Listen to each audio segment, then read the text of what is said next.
Hello everyone, welcome to Nazia forum. ಇವತ್ತು ನಾನು ಕನ್ನಡ ಸಂಪೂರ್ಣ ಗ್ರಾಮರನ್ನು ತಂದಿದ್ದೀನಿ. ಹೌದಾ, ಇದು TETಗೆ ಹೆಲ್ಪ್ ಆಗುತ್ತೆ. GPSTR, HSTR, PSTR ಇರ್ಬೋದು, ಅಥವಾ ಯಾವುದೇ ಕಾಂಪಿಟೇಟಿವ್ ಎಕ್ಸಾಮ್ ಸಲುವಾಗಿ ಇರ್ಬೋದು. ಎಲ್ಲರಿಗೂ ಕೂಡ ಕನ್ನಡ ಈ ಗ್ರಾಮರ್ ಇದ್ದಿದ್ದು ಉಪಯೋಗಕ್ಕೆ ಬರುತ್ತೆ. ದಯಮಾಡಿ ಇಷ್ಟವಾದರೆ ಸಬ್ಸ್ಕ್ರೈಬ್ ಮಾಡಿ. ಭಾಳಷ್ಟು ಮಂದಿ ನೋಡ್ತೀರಾ, ಬಟ್ ಸಬ್ಸ್ಕ್ರೈಬ್ ಮಾಡ್ತಾ ಇಲ್ಲ. ಸೊ ಸಬ್ಸ್ಕ್ರೈಬ್ ಮಾಡಿ ಅಂತ ಹೇಳ್ತಾ ನಾನು ವಿಡಿಯೋವನ್ನು ಸ್ಟಾರ್ಟ್ ಮಾಡ್ತಾ ಇದ್ದೀನಿ. ಒಂದನೇದು ಜನಪದ ಒಗಟುಗಳು ಕೂಡ ಕೆಲವೊಂದು ಎಕ್ಸಾಮಿನೇಷನ್ನಲ್ಲಿ ಕೇಳ್ತಾರೆ. ಸೊ ಕೈಯುಂಟು ಕಾಲಿಲ್ಲ ಶಿರಹರಿದ ಮುಂಡ, ಮೈಯೊಳಗೆ ನವಗಾಯ 9 ತುಂಡ, ಒಯ್ಯ ನೊಯ್ಯನೆ ಬಂದು ಹೆಗಲೇರಿಕೊಂಡ ರಾಯರಿಗೆಲ್ಲ ತಾನೇ ಪ್ರಚಂಡ. ಈ ಒಗಟಿನ ಉತ್ತರ ಏನು ಅಂತ ಕೇಳ್ತಾರೆ ಇಲ್ಲಿ. ಸೊ ಇದರ ಉತ್ತರ ಏನಾಗ್ತದಪ್ಪ ಅಂದರೆ ಸಿ, ಅಂಗಿ. ಹೌದಾ, ನೀರಲ್ಲೇ ಹುಟ್ಟೋದು ನೀರಲ್ಲಿ ಬೆಳೆಯೋದು, ನೀರು ತಾಕಿದರೆ ಮಠಮಾಯ. ಈ ಒಗಟಿನ ಉತ್ತರ ಮೀನು, ಉಪ್ಪು, ಗರಿಕೆ, ತಾವರೆ ಅಂತ ಕೇಳ್ತಾರೆ. ಇದ್ರ ಉತ್ತರ ಉಪ್ಪು. ನೀರಲ್ಲೇ ಹುಟ್ಟಿ ನೀರಲ್ಲಿ ಬೆಳೆದು ನೀರು ತಾಕಿದರೆ ಮಾಯವಾಗ್ತದೆ. ಹೊಲದಲ್ಲಿ ಹುಟ್ಟೋದು ಹೊಲದಲ್ಲಿ ಬೆಳೆಯೋದು, ಉಳುವಾಗ ಕಂಡು ನಗುವುದು. ಹೊಲದಲ್ಲಿ ಹುಟ್ಟೋದು ಹೊಲದಲ್ಲಿ ಬೆಳೆಯುವುದು ಮತ್ತು ಉಳುವಾಗ ಕಂಡು ನಗುವುದು, ಗರಿಕೆಯ ಹುಲ್ಲು. ಬದಿಯಲ್ಲಿ ಹುಟ್ಟೋದು ಬದಿಯಲ್ಲಿ ಬೆಳೆಯೋದು, ಹೋಗೋರ ಮಂಜರಗ ಹಿಡಿಯೋದು. ಇದಕ್ಕೆ ಉತ್ತರ ಏನಾಗ್ತದೆ ಇಲ್ಲಿ ಡಿ, ಉತ್ತರಾನೇ ಗಿಡ.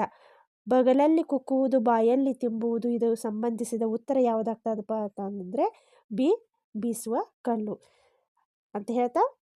ಓಕೆ, ನಮ್ಮ ಕನ್ನಡ ವ್ಯಾಕರಣ ವರ್ಣಮಾಲೆ ಎಲ್ಲರಿಗೂ ಗೊತ್ತಿದ್ದು ವರ್ಣಮಾಲೆ. ಕನ್ನಡ ವರ್ಣಮಾಲೆ ಇರುವ ಒಟ್ಟು ಅಕ್ಷರಗಳ ಸಂಖ್ಯೆ ಎಷ್ಟಾಗ್ತದೆ ಇಲ್ಲಿ 49. ಡಿ ಇದ್ದಿದ್ದು ಸರಿಯಾದ ಉತ್ತರ 49.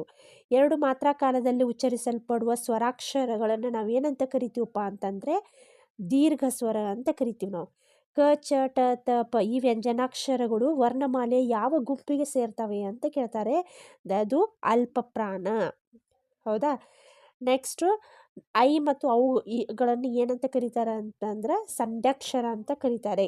ಐ ಮತ್ತು ಅವುಗಳನ್ನು ಒಂದು ವ್ಯಂಜನಾಕ್ಷರಕ್ಕೆ ಒಂದು ಸ್ವರಾಕ್ಷರ ಸೇರಿ ಆಗುವ ಅಕ್ಷರಕ್ಕೆ ನಾವೇನಂತ ಕರಿತೀವಿ.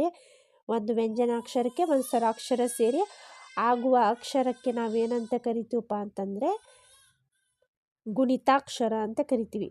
ಅಪ್ಪ, ಅಜ್ಜ, ಅಸ್ತ್ರ, ಕಜ್ಜ ಇವುಗಳಲ್ಲಿ ವಿಜಾತಿಯ ಸಂಯುಕ್ತಾಕ್ಷರ ಉಳ್ಳ ಪದ ಯಾವುದಪ್ಪ ಅಂತಂದರೆ ಸಿ, ಅಸ್ತ್ರ. ವರ್ಗೀಯ ವ್ಯಂಜನಗಳ 5ನೇ ಅಕ್ಷರ ಯಾವುದು? ವರ್ಗೀಯ ವ್ಯಂಜನಗಳ 5ನೇ ಅಕ್ಷರ ಅನುನಾಸಿಕ.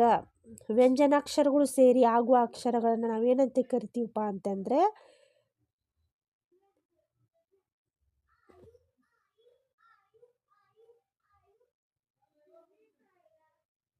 ವ್ಯಂಜನಾಕ್ಷರಗಳು ಸೇರಿ ಆಗುವ ಅಕ್ಷರಕ್ಕೆ ನಾವೇನಂತ ಕರಿತೀವಪ್ಪ ಅಂತಂದರೆ ಇಲ್ಲಿ ವಿಜಾತಿಯ ಸಂಯುಕ್ತಾಕ್ಷರ ಅಂತ ಕರಿತೀವಿ. ನಾಮಪದಗಳು ಮತ್ತು ಅಂಕಿತ ನಾಮಪದಕ್ಕೆ ಉದಾಹರಣೆ ಏನು ಬರ್ತದೆ ಇಲ್ಲಿ? ರಾಮನಾಥ. ಹೌದಾ, ನಾಮಪದದ ಮೂಲ ರೂಪ ಯಾವುದು? ನಾಮ ಪ್ರಕೃತಿ. ಹೌದಾ, ಅನ್ವರ್ತಕ ಪದಕ್ಕೆ ಉದಾಹರಣೆ ಏನು ಬರ್ತೈತಿ ಇಲ್ಲಿ? ಅನ್ವರ್ತಕ ಪದಕ್ಕೆ ಉದಾಹರಣೆ ಬಿ, ವ್ಯಾಪಾರಿ. 12, 9 ಇತ್ಯಾದಿ ಪದಗಳು ವ್ಯಾಕರಣ ವಶಕ್ಕೆ ಸಂಬಂಧಿಸಿದೆ. 12, 20, 9 ಇತ್ಯಾದಿ ಪದಗಳು ಎದಕ್ಕೆ ಸಂಬಂಧಿಸಿದ್ದಾಗ್ತಾವಪ್ಪ ಅಂತಂದರೆ ಸಂಖ್ಯಾವಾಚಕಗಳು. ಇವುಗಳಲ್ಲಿ ಉತ್ತಮ ಪುರುಷಕ್ಕೆ ಉದಾಹರಣೆ ಯಾವುದು ಅಂತ ಕೇಳ್ತಾರೆ. ಅದು ನಾನು. ಉತ್ತಮ ಪದಕ್ಕೆ ಉದಾಹರಣೆ 1, 2, 1000, ಪೂರ್ವ. ಇವುಗಳಲ್ಲಿ ದಿಗ್ವಾಚಕ ಯಾವುದು? ಇವುಗಳಲ್ಲಿ ದಿಗ್ವಾಚಕ ಯಾವುದು? 1000. ಹೌದಾ,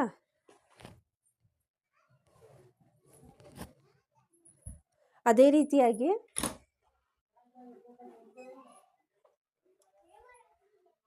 ಹೊಸಗನ್ನಡದ ದ್ವಿತೀಯ ವಿಭಕ್ತಿ ಪ್ರತ್ಯಯ. ಹೊಸಗನ್ನಡದ ದ್ವಿತೀಯ ವಿಭಕ್ತಿ ಪ್ರತ್ಯಯ ಏನು ಬರ್ತೈತಪ್ಪ ಅಂತಂದ್ರೆ ಎ, ಮ.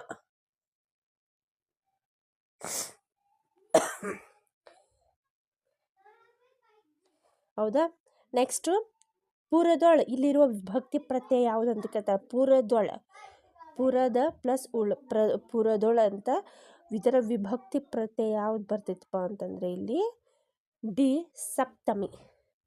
ತೃತೀಯ ವಿಭಕ್ತಿಯ ಕಾರಕಾರ್ಥ ಯಾವುದು? ತೃತೀಯ ವಿಭಕ್ತಿಯ ಕಾರಕಾರ್ಥ ಕರಣಾರ್ಥ. ಅಣ್ಣು, ಇಂದ, ಒಳ, ಅಲ್ಲಿ ಇವುಗಳಲ್ಲಿ ಹಳಗನ್ನಡದ ವಿಭಕ್ತಿ ಪ್ರತ್ಯಯ ಯಾವುದು? ಇದರಲ್ಲಿ ಒಳ. ಒಳಿದು ಸಿ ಒಳ.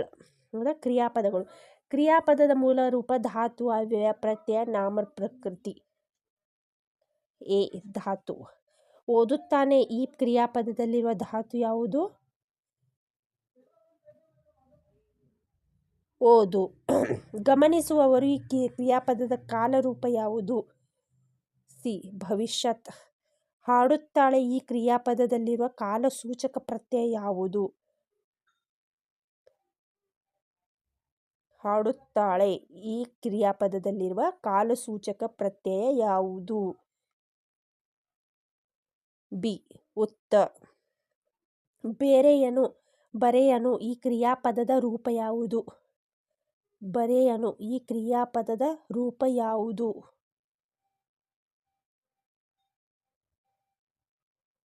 ನಿಷೇಧಾರ್ಥಕ. ಸಂಭವನಾರ್ಥಕ ಕ್ರಿಯಾರೂಪಕ್ಕೆ ಉದಾಹರಣೆ ಯಾವುದು? ಸಂಭವನಾರ್ಥಕ ಕ್ರಿಯಾಪದಕ್ಕೆ ಉದಾಹರಣೆ ಬಂದಾನು. ಸಂಭವನಾರ್ಥಕ. ಮಾಡಲಿ, ಮಾಡಿಯಾನು, ಮಾಡನು, ಮಾಡು ಇವುಗಳ ನಿಷೇಧಾರ್ಥಕ ಕ್ರಿಯಾಪದ. ಮಾಡನು. ಭೀಮನಿಂದ ಅನ್ನವು ಉಣ್ಣಲ್ಪಟ್ಟಿತು. ಇದರಲ್ಲಿ ವಾಕ್ಯ ಪ್ರಯೋಗ ಕರ್ಮಣಿ. ಪ್ರೀತಿಯ ಹಣತೆಯ ಹಚ್ಚೋಣ ಇಲ್ಲಿರುವ ಕ್ರಿಯಾಪದದ ರೂಪ ನಿಷೇಧಾರ್ಥಕ.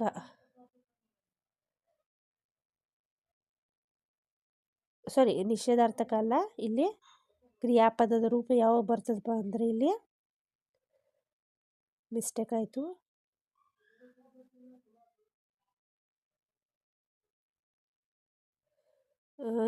ಪ್ರೀತಿಯ ಹಣತೆಯ ಹಚ್ಚೋಣ 27ನೇದು ಎ ವಿದ್ಯಾರ್ಥಕ.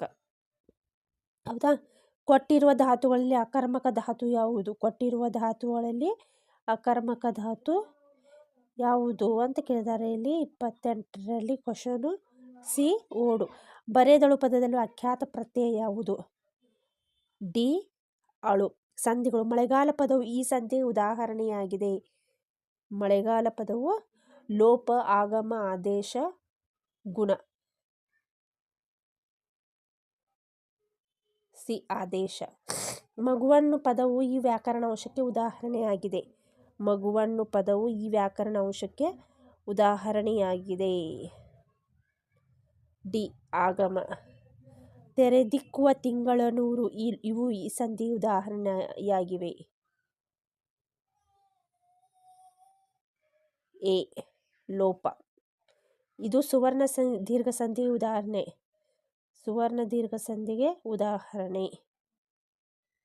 ಸುವರ್ಣ ದೀರ್ಘ ಸಂಧಿ ಉದಾಹರಣೆ ದೇವಾಲಯ. ದೇವ ಪ್ಲಸ್ ಆಲಯ. ಮುನೀಂದ್ರ ಪದವನ್ನು ಬಿಡಿಸಿ ಬರೆದಾಗ ಏನಾಗ್ತದೆ ಅಂತ ಕೇಳ್ತಾರೆ. ಅದು ಮುನಿ ಪ್ಲಸ್ ಇಂದ್ರ. ಸಜ್ಜನ ಪದ ಸಂಧಿಗೆ ಉದಾಹರಣೆ. ಬಿ ಸಜ್ಜನ ಪದ ಶುತ್ವ ಸಂಧಿಗೆ ಉದಾಹರಣೆ. ಇಲ್ಲಿರೋ ಪದಗಳಲ್ಲಿ ಜಶ್ವ ಸಂಧಿಗೆ ಉದಾಹರಣೆ ಯಾವುದು? ಬಿ ಜಶ್ವ ಸಂಧಿಗೆ ಉದಾಹರಣೆ ಷಡಾನನ. ಈ ಕೆಳಗಿನ ಪದಗಳಲ್ಲಿ ಎನ್ ಸಂಧಿ ಉದಾಹರಣೆ ಯಾವುದು? ಎನ್ ಸಂಧಿಗೆ ಉದಾಹರಣೆ ಅತ್ಯವಸರ. ಚಿನ್ಮಯ ಪದವು ಈ ಸಂಧಿಗೆ ಉದಾಹರಣೆಯಾಗಿದೆ. ಬಿ ಅನುನಾಸಿಕ ಸಂಧಿ. ಸಮಾಸಗಳು. ಬೆಟ್ಟದಾವರೆ ಪದದಲ್ಲಿರುವ ಸಮಾಸ. ಬೆಟ್ಟದಾವರೆ ಪದದಲ್ಲಿರುವ ಸಮಾಸ ತತ್ಪುರುಷ. ಬಹುವ್ರೀಹಿ ಸಮಾಸಕ್ಕೆ ಉದಾಹರಣೆ ಬಿ ಮುಕ್ಕಣ್ಣ. ನವರಾತ್ರಿ, ಅರಮನೆ, ಸಾಕ್ಷಿ ಮಾಡಿ, ತುದಿಬೆಟ್ಟ ಇವುಗಳಲ್ಲಿ ದ್ವಿಗು ಸಮಾಸಕ್ಕೆ ಉದಾಹರಣೆ ಯಾವುದು ಅಂತ ಕೇಳ್ತಾರೆ. ದ್ವಿಗು ಸಮಾಸಕ್ಕೆ ಉದಾಹರಣೆ ಎ ನವರಾತ್ರಿ. ಗಿರಿವನ ದುರ್ಗಗಳು ಇದು ಈ ಸಮಾಸಕ್ಕೆ ಉದಾಹರಣೆ. 42.